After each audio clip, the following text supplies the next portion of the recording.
So I finally watched 65. It's an Adam Driver film, sci-fi horror film that came out earlier this year, March of this year, I believe. It's already on Netflix as of July 8th in the US, so it'll be with Netflix for about 18 months. So if you want to check it out, you can. It is okay.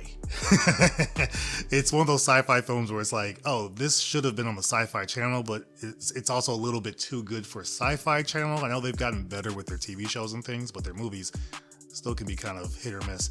This movie feels like it's a better version of a Sci-Fi Channel film. The plot's pretty straightforward. After a catastrophic crash on an unknown planet, pilot Mills quickly discovers he's actually stranded on Earth 65 million years ago. Now, with only one chance at a rescue, Mills and the only other survivor, Koa, must make their way across an unknown terrain riddled with dangerous prehistoric creatures. Some of the prehistoric creatures in this one were actually kind of cool. It was different from what you would normally see, so it kind of does separate itself a little bit from like the Jurassic Park movies with some of the dinosaurs you see.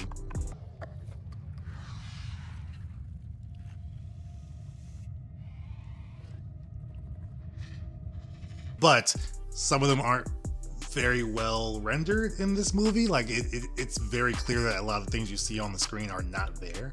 Even the ships in space. So a couple of times you see a ship in space, it looks very amateurish. It's clean, it's very pristine, and it looks, updated and new, but it doesn't look like it's like you're watching something that's actually there. And it was the same thing with the dinosaurs. A lot of dinosaurs in this one, maybe outside of a couple, it just looked really bad compared to Jurassic World and Jurassic Park, even just the original Jurassic Park. What was that, 93? This doesn't hold a candle to that. The movie, again, is also very straightforward in its premise, and it's very straightforward in its pacing. It has a couple of moments where it has a little bit of a lull, but I didn't care about anybody at first because the movie, it gets right to the action very quickly. You meet Mills, or the pilot Mills, which is Adam Driver's character, and his daughter and his wife early in the movie, but they're on the screen for maybe, 2-3 minutes before he then is going on this exploratory mission, taking these people to another planet, I guess. I'm guessing that they're trying to find a planet for the people to move to. It was weird. It didn't make much sense in the beginning because it just happened so fast. And before you know it, he's already crashed on Earth 65 million years ago, but it's Earth. And it's hard to kind of care about people at first because you don't really know what's going on. I don't know where we are. I've located one survivor. Movies like this, when they're like, hey, these are humans, so we should just care no matter what, doesn't always work for me because I don't have a reason really to care. I'm watching to care, but you have to give me a reason. And this movie just has people going through things, or really just two people going through these different things. And it's like, okay, after a while you do start to care because they build up towards it. But in the beginning, the first few moments of like thrilling adventure and kind of these, dinosaurs coming after them, you don't really care all that much. So that part was a little bit odd for me, but I kept watching. The movie does have some good thriller moments and suspenseful moments. It does do that pretty well. Some of them are very, very cliche and you know what's going to happen.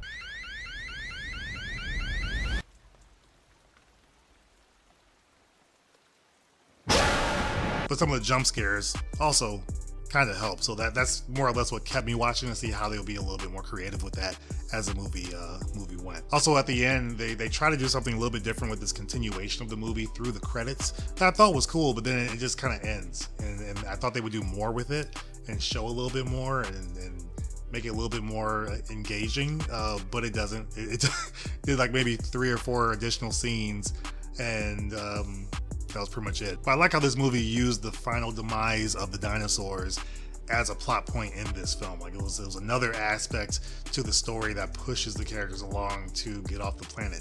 That I thought was kind of cool. But there's a lot in this that's just kind of missing. It feels like there's another aspect of the story that they took out, and they wanted to make it more of just a sci-fi action thriller type film. And while it's got definitely little bits and pieces of all of that, it still feels very hollow.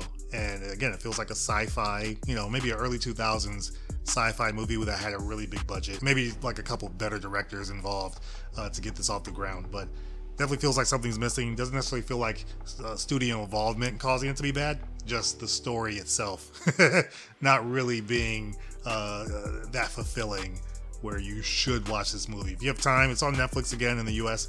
Yeah, watch it. Why not? It's not too long. It doesn't overstay its welcome, but it's not very good either. If you're a dinosaur fan, you might enjoy it. Just see like different types of dinosaurs on the screen that we haven't seen before. If you're a sci-fi fan, you will be let down.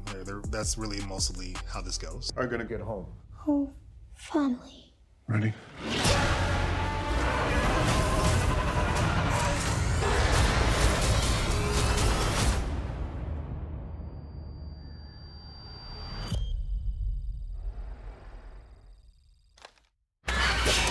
So yeah, just a couple of my thoughts on this one. Have you watched 65? What did you think? Let me know in the comments below. Again, if you liked it, let me know. If you hated it, why? Let's talk about it. Hopefully you're enjoying this I Finally Watched series. I'm trying to get these out as much as I can. Check out the other videos I've done for Bullet Train and for Evil Dead Rise as well. Those are some good ones. And as always, I will see you guys on the next video. Take care.